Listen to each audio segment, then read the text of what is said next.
Hello दोस्तों, तो स्वागत है आपका ट्रू ब्यूटी के एपिसोड 3 में।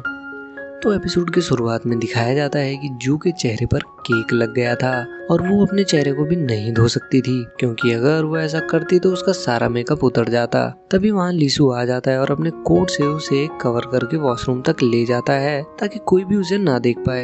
जब लीसू उसे ले जा रहा था तब सियोजिन भी वहीं खड़ा था और वो ये सब देख लेता है। अब जू वॉशरूम में जाकर अपना चेहरा धो लेती है और साथ ही अपना मेकअप भी फिर से कर लेती है। लीसू उसका वेट वॉशरूम के बाहर कर रहा था। उसी समय सियोजुन भी वहाँ आ जाता है और उसे कहता है कि तुम्हें हमेशा से ही सबकी अटेंशन पाना पसंद है, और लीसू से कहता है कि तुम मेरी लाइफ में इंटरफेयर करना बंद करो।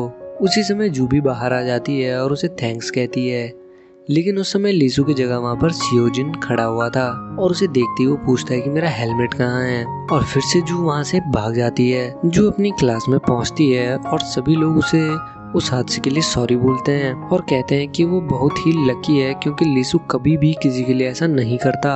और जू सोचने लगती है कि शायद उसे उसकी सच्चाई पता चल गई है और इसी कारण शायद उसने उसकी हेल्प भी करी। तब वो जाकर इस बारे में अपने भाई से पूछती है और उसका भाई मजाक मजाक में ही उसे डरा देता है और वो उसे कहता है कि लीसू एक वैम्पायर है और वो उससे बदला लेना चाहता है। अगले ही सीन में हम देखते हैं कि जब वो कॉरिडोर में लीसू को देखती है तो उसे ड्रेकुला की ड्रेस में इमेजिन करने लगती है और वहाँ से चिल्लाकर भाग जाती है। लीसू उसके पीछे क्लास में जाता है और उससे पूछता है कि वो उसे देखकर कॉरिडोर से इस तरीके से क्यों भाग गई।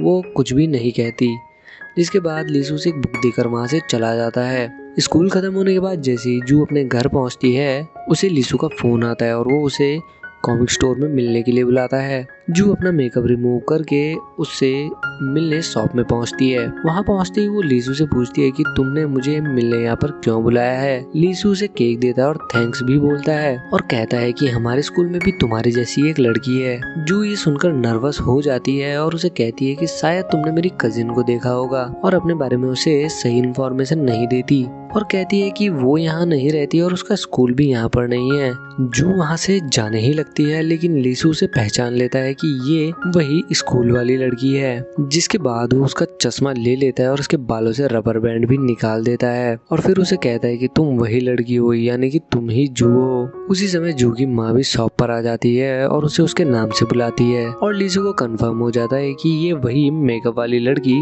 जू है। जू भी इस बात को एक्सेप्ट कर लेती है और वहाँ से भाग जाती है।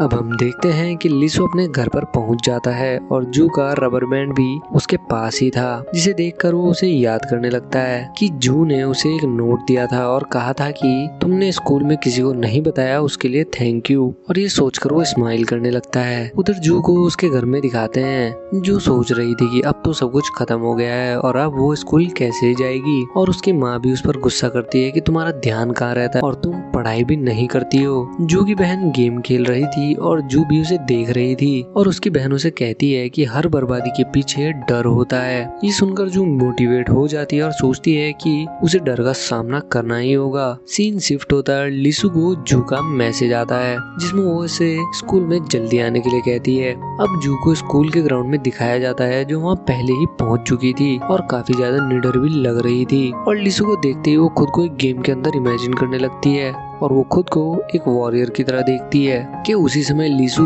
उसे उसका रबर बैंड दिखाता है और वो अपनी इमेजिनेशन से बाहर आ जाती है और लीसू से रिक्वेस्ट करती है कि वो उसकी हर बात मानेगी, बस वो किसी को भी उसके असली लुक के बारे में ना बताए, वो जो भी कहेगी वो मानेगी। ये सुनकर लीसू भी उसकी बात को मान लेता है और कहता है कि वो जो भी कहेगा तुमको वो मानना पड़ेगा। वहीं जू की बहन अपने कार में बैठी थी और मिस्टर हान के बारे में सोच रही थी कि उसी समय मिस्टर हान अपनी कार लेकर उसके सामने आ जाते हैं और उनकी कार भी खराब हो गई थी। तो जू की बहन कार ठीक करने के बहाने मिस्टर हान से बात करने के लिए उनके पास चली जाती है। उधर लीसू अपने सारे काम जू से करवा रहा था, यहाँ तक कि खिड़की के पर्दे भी वो जू से बंद करवा रहा था। वो उससे अपनी कोल्ड ड्रिंक्स भी मंगवा रहा था। सीन शिफ्ट होता है और जू को कॉरिडोर में सियोजिन मिलता है, जो उसे रोक लेता है और कहता है कि उसे उसका हेलमेट वापस चाहिए। जू उसे कहती है कि वो उसका हेलमेट आज लाना भूल गई है और वो कल उसका हेलमेट पक्का उसे वापस कर देगी। जू को उसके घर पर दिखाया जाता है, जहाँ वो उस हेलमेट को ढूंढ रही थी कि तभी उसके फादर वहाँ आते हैं और उसे बताते हैं कि वो हेलमेट तो उसके भाई ने बेच दिया है। ये सुनते ही वो अपने भाई के पास जाती है और उन दोनों के बीच लड़ाई शुरू हो जाती है और उसका भाई उसे बताता है कि उसने तो वो हेलमेट एक रीसेल ऐप पर बेच दिया है। उसी समय उसकी माँ भी वहाँ आ जाती है और उन दोनों को लड़ते हुए देख उन्हें पनिशमेंट भी देती है। अब जू के फोन पर लीसू का मैसेज आता है और वो उसे एक बुक खरीद कर लाने के लिए कहता है। अब क्योंकि उसने उसकी सारी बातें मानने का प्रॉमिस किया था तो उसे जल्दी जल्दी वहाँ से जाना पड़ता है। जू उसके बाद उस बुक को लेने कॉमिक शॉप पर पहुँचती है, लेकिन जो कॉमिक उसे चाहिए थी वो पहले ही एक बच्चे ने खरीद ली थी। अब जू उस बच्चे से वो बुक लेने के लिए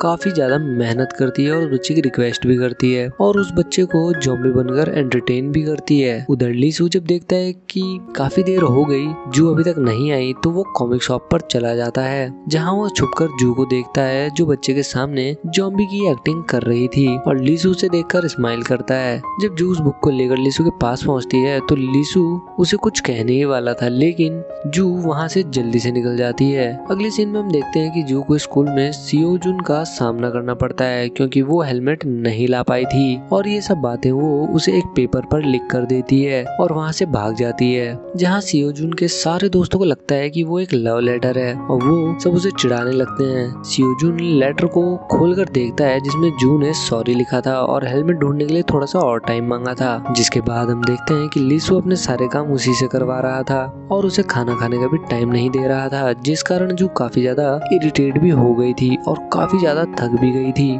फिर जब वो अपने फ्रेंड्स के साथ होती है तो लीसू उसे मैसेज करता है और वो बिना लंच किए वहाँ से भाग जाती है। भागते टाइम वो सियोजुन से टकरा जाती है और जिसलिए वो उसे सॉरी भी बोलती है और उसे ऐसा करते हुए उसके फ्रेंड्स देख लेती है और उसे लगता है कि वो ऐसा इसलिए कर रही है क्योंकि सियोजुन उसे बुली कर रहा है और सुजिन सियोजुन को डांटने के लिए उसके पास चली जाती है। लीसू ने लंच करने के लिए जू को टेरेस पर बुलाया था, जहाँ वो जू के साथ बैठकर लंच कर रहा था और जू उसे कहती है कि वो उसके छोटे छोटे टास्क करके थक गई है और वो एक ही बार कोई बड़ा टास्क करके सब कुछ खत्म करना चाहती है। तो लीसू उसे टैलेंट शो में जाने का एक टास्क दे देता है। अगले सीन में हम देखते हैं कि जू बड़ी हिम्मत करके ऑडिशन के लिए चली जाती है और वहां जाकर वो डांस भी करती है, पर जैसे ही लाइट्स ऑन होती हैं वहां सारे टीचर्स बैठे थे, जिन्हें देखकर जू वहां से भाग जाती है। जिसके बाद सियोजुन को दिखाया जाता है जो हॉस्पिटल में अपनी मॉम से मिलने गया था, जहां उसकी मॉम उसे समझा रही थी कि उसे गाड़ी धीरे से चलानी चाहिए। सियोजुन वहां से निकलकर जाने लगता है तो उसे वहां पर लीसू के डैड मिल जाते हैं, लेकिन वो उनसे बात नहीं करता क्योंकि उसे लगता था कि उसके दोस्त की मौत के पीछे उनका ही हाथ था। जू अपने घर पर थी कि तभी उसे लीसू का मैसेज आता है और वो उसे कॉमिक लेकर प्लेग्राउंड में बुलाता है। जाते वक्त रास्ते में बहुत तेज बारिश आ जाती है, लेकिन जू फिर भी बुक लेकर उसके पास जाती है, लेकिन रास्ते में वो कुछ लड़कों से टकरा जाती है, जिस कारण उसके पैर में भी चोट आ जाती है और वो सारे लड़के उसका फेस देखकर उसका काफी ज्यादा मजाक बनाते हैं, जिससे जू को सारी पुरानी बातें याद आती हैं और वो दुखी हो जाती है। जब वो कॉमिक लेकर लीसू के पास पहुंचती है तो वो अपना सारा गुस्सा उसी पर उतार देती है और कहती है कि ये सब उसके साथ इसलिए होता है क्योंकि वो बहुत ही ज्यादा अगली है। और ये सुनकर लीसू उसे अपना कोट देता है और उसके पैर के लिए दवाई लेने चला जाता है, जहाँ उसे सियोजुन भी देख लेता है। लीसू जू के पास दवाई लेके जाता है और उसे सॉरी भी बोलता है, लेकिन ये सब सियोजुन देख रहा था और उसे ये देखकर काफी गुस्सा आता है कि वो किसी लड़की के साथ है।